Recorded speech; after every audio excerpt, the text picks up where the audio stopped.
রাশিয়ার প্রতিরক্ষামন্ত্রী সের্গেই শোইগুকে তাঁর পদ থেকে সরিয়ে দিচ্ছেন দেশটির প্রেসিডেন্ট ভ্লাদিমির পুতিন।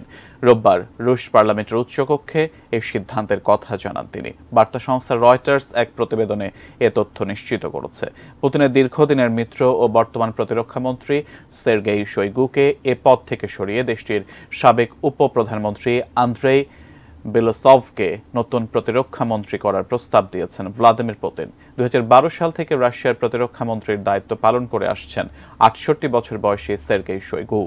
প্রায় 2 বছর ধরে চলা ইউক্রেনের সঙ্গে রাশিয়ার যুদ্ধে গুরুত্বপূর্ণ ভূমিকা পালন করেছেন তিনি।